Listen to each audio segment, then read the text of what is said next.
Hello everybody, Mr. R here. Nice to be back and I hope you all had a great Easter. And I've been looking forward to telling you one of the first stories from my storybox. And it's a story called The Crying King. It's a story some of you might have heard before. It's also one of the first stories that I read in my box all those years ago when I was working in the Tate Gallery. It's a story called The Crying King. And it's more for younger children, but of course anybody can listen. So many hundreds of years ago, in a castle in the middle of England, lived the Crying King. And at that time he wasn't really known as the Crying King, he was only known as the Sad King, because he was a king who was always crying. For any reason, the king would start crying. If he looked out of the window in the morning when he woke up in bed and it was a windy day and he wanted to go out and play with his toys, the king would start crying. If he went down for a meal and his meal wasn't just how he wanted it, the king would start crying.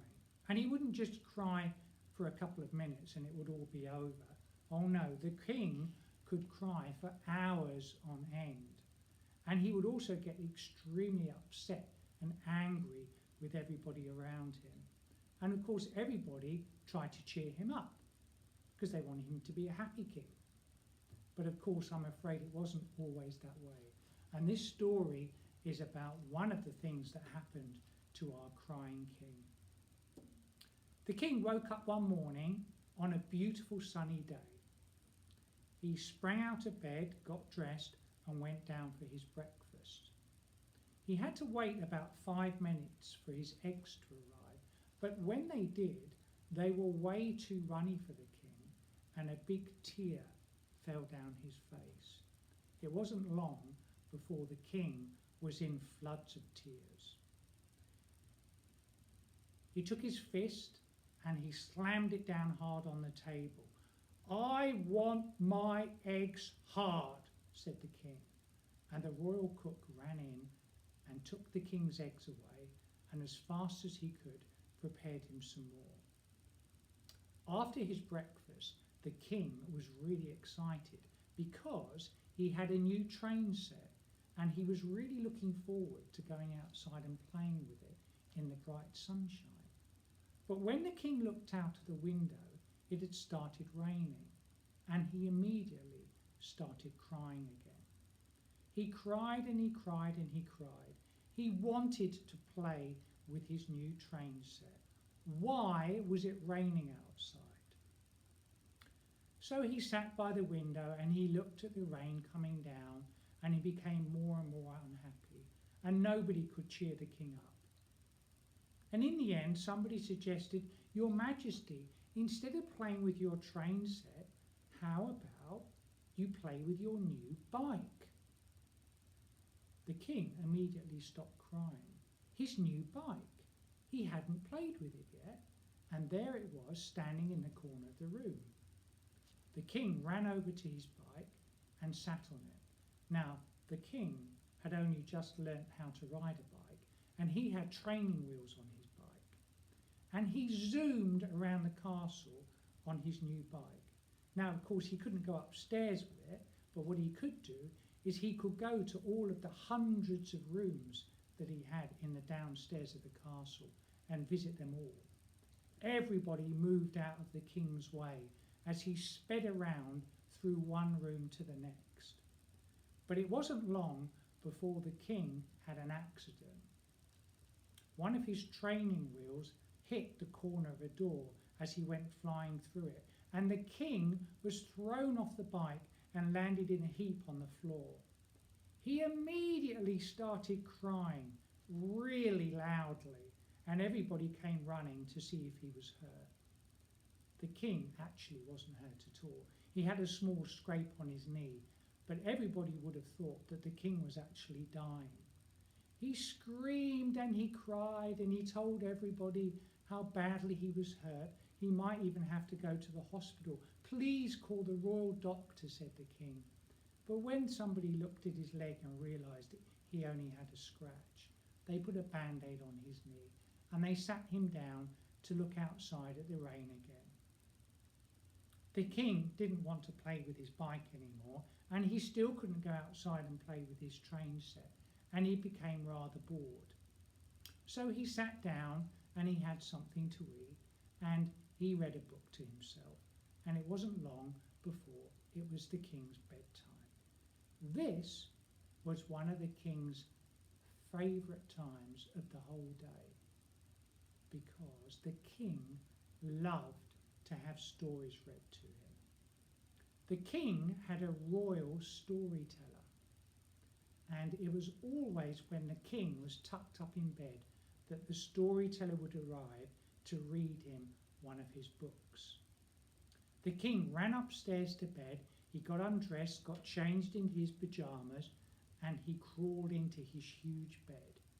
He made himself comfortable with the cushions behind him and the pillows, and he waited for the storyteller to arrive. It wasn't long before he heard the footsteps on the stairs as the storyteller came through the door into his bedroom and sat down beside him. "How are you today, Your Majesty?" said the storyteller. And the king looked down, and a tear rolled down his face.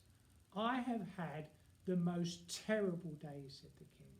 "It started off when it was raining outside and I wasn't able to use my train set, but it got worse when I fell off my bike going around the castle. And so I'm really excited about my story tonight. I'm sure it's going to be the highlight of my whole day." The storyteller stood up and he took a book from the shelf. He sat down and he opened up the book. "Today, Your Majesty, I'm going to tell you the story of Rumpelstiltskin." The king looked at the storyteller, and straight away he became sad, and the storyteller looked at the king and became a little bit worried. "You told me that story last week," said the king. "Oh, I'm very sorry, Your Majesty, it must have slipped my mind." And the storyteller stood up and put the book back on the shelf. He chose another one from lower down and he sat down again. "Your Majesty, today I would like to tell you one of my favourite stories. It's called Cinderella." "Cinderella?" said the king. "You told me that story last month." "I'm so sorry, Your Majesty." And the storyteller stood up again and took a third book off the shelf. He sat down and opened up the book to the first page. "Your Majesty, today I would like to tell you the story of the Little Mermaid." "That was 2 months ago, and you read it at least twice," said the king. The storyteller became very worried, because every book that he took off a shelf, the king had heard. The king had started silently crying, and the storyteller became very worried. He didn't want the king waking up the whole castle, and he thought he would probably get into trouble too. So he tried to think of something that he could tell the king when he had an idea. He remembered a story that he'd heard about the king's father a long, long time ago in the palace, and he decided he would tell the king about his father and the story that he'd heard. And he started the story. "Your Majesty, maybe just for today, I won't read you a story from a book. I'm going to tell you something that happened to your father many years ago before you were born." The king immediately stopped crying and he sat up a little bit higher in bed. "About my father?" said the king. "Yes, Your Majesty, about your father."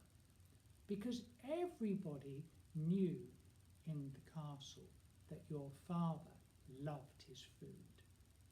Your father loved breakfast, and he loved lunch, and he loved dinner. And one of his birthdays, somebody very clever in the castle made the king a golden spoon. and the king would eat all of his meals with this golden spoon. Now the little king was fascinated with this story about his father, and he sat up a little bit higher in bed and moved a bit closer to the storyteller. Yes, Your Majesty, your father ate all of his meals with this beautiful golden spoon, and he kept it in his pocket. The spoon went everywhere with him. And the storyteller continued with the story. Now, when he got to the end of the story, the king looked at the storyteller in shock. "Did you enjoy that story?" said the storyteller. "Where's the golden spoon?" said the king. Your Majesty, I have no idea where the spoon is now. It might be somewhere in the castle, but it was just a story that I heard, so I'm not sure where the spoon is now or whether it's even in the castle." "I want the golden spoon," said the king. "But Your Majesty, I don't know where the spoon is." "I want the golden spoon." And the king started crying. He cried and he cried and he cried. And he woke up everybody in the castle. Everybody came running to see what had happened to the king. But the king would not stop crying. He became more and more angry and more upset. And in the end, the storyteller left. The king cried and cried and cried. He cried all night long. And in the morning, he was still crying. He refused to get out of bed. He lay in bed and cried. He didn't want anything to eat. He wanted the golden spoon. And nothing was going to cheer him up until he had it. Now downstairs, the chimney sweep had arrived to clean out the chimneys. He was let in and he walked into the big dining room and he put his tools down. He looked at the huge chimney in front of him and he realised he was going to need lots of brushes. He started joining all of the brushes together and then he put it up inside the chimney and started pushing it up to the very top. Something was stuck in the chimney and the chimney sweep pushed and pushed and pushed, but the brush wouldn't move. So he added another brush and he pushed again, but still nothing happened. The chimney sweep got a little bit frustrated and he pulled down hard on the brush and a huge cloud of coal dust came down the chimney and covered him. He immediately looked at the floor and realised what a mess he'd made and started clearing it up. He was covered in coal dust, but down by his feet was a little box, and he realised this little box had been blocking the chimney. And without thinking, he put the box in his pocket because he realised that he had a lot of cleaning up to do. So after he'd cleaned the floor and he'd started his work again, he thought nothing about the box. And for the rest of the day, he went about his work, cleaning all of the chimneys in the castle. When he got home, he was sitting down for his meal with his wife, and he was very tired. He'd had a long day, and his wife made him something to eat, and they sat down in front of the fire, and the chimney sweep started falling asleep. Now, back in the castle, the king was still crying. Nothing could cheer him up. They sent for people to make the king laugh, but they couldn't make the king laugh. They sent for people with beautiful food prepared on beautiful plates, the king's favourite food, but nothing would work. All the king would say was golden spoon. The king stayed in bed all that day and all that night, and on the following day, he still hadn't even had anything to eat.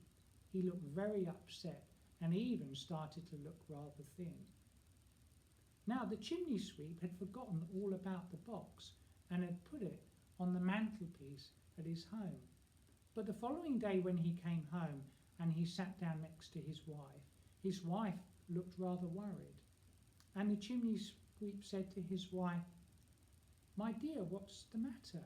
And she said, "Do you realise it's the king's birthday in 3 days' time and we have nothing to give him? Everybody has to give the king a present and we have nothing. We're too poor." And the chimney sweep thought about it, and he thought, and he thought, and he said, "You are right, my dear. We have nothing to give the king." "What's that box you have up there on the mantelpiece?" said the chimney sweep's wife. "Oh, it was just something stuck in the chimney when I was there the other day." "Let's have a look," said the chimney sweep's wife. And the chimney sweep took it from the mantelpiece. Now, when they opened up the box, inside was a spoon. This wasn't a golden spoon, though. It was a brown spoon. And when they looked at it carefully, the chimney sweep's wife became quite upset. And there's me thinking it might have been something we could have given to the king. As she took it, she rubbed it against her coat, and she looked at the spoon very carefully, and she saw a little bit of gold on the spoon. So she rubbed it a bit more, and then a bit more, and then a bit more. And within 5 minutes, a beautiful golden spoon was sitting in a box. "That is what we're going to give the king for his birthday," said the chimney sweep's wife. Now, back at the castle, the king was still crying. Nothing would cheer him up until one very clever person in the castle had the idea of talking about the king's birthday. "Your Majesty, tomorrow is your birthday. You have to get up for your birthday. Think of all those beautiful new toys you're going to get from everybody. There'll be hundreds of people coming up with things, and I'm sure you're going to have some fantastic presents." Just for a second, the king stopped crying. "Well, I suppose I could get up for my birthday, but it's not going to be the same," said the king. The following day, even though he didn't really want to, the king got out of bed. He came downstairs and he sat down in his throne in the middle of his dining room. He was still crying, believe it or not crying hard, but definitely crying. And he didn't really want to sit in his throne, and he didn't really want to meet any of the people that lived on his land. So when the first person came up with a beautiful toy for the king brushed it aside. "I've got 6 or 7 of those, please leave me alone."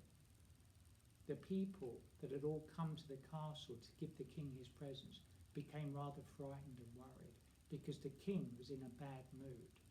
Every time somebody came up with a new present, the king had already had it or didn't want it.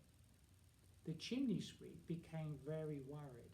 He was the last person due up to give the king his present, and he was thinking to himself, "What will the king want with my silly present?" Now, the chimney sweep came up. He was the very last person, and he walked up to the king, and he was feeling very frightened, and he put the box down in the king's lap. "What is this box?" said the king. "Has it got anything inside it that I could ever need or want?"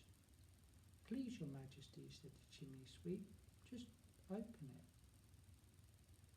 So the king opened up the box, and he looked inside, and his eyes grew big and bigger and bigger and bigger, and he looked at the chimney sweep. "The golden spoon," said the king, and he took the spoon out of the box and he looked at it.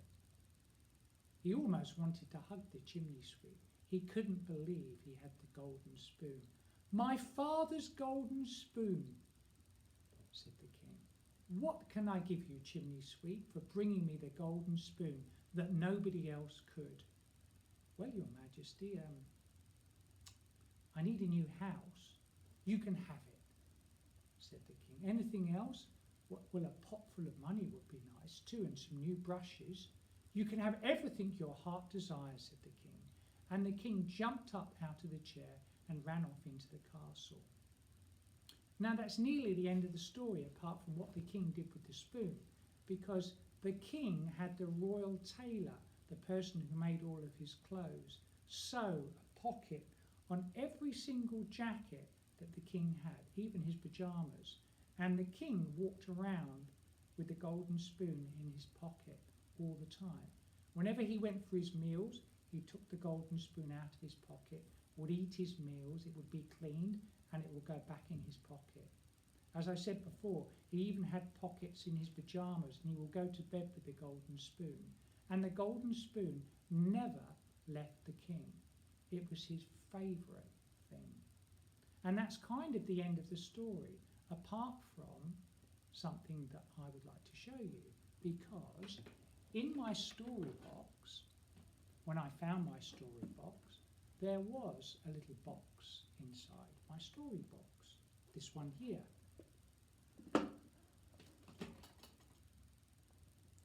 And inside my box is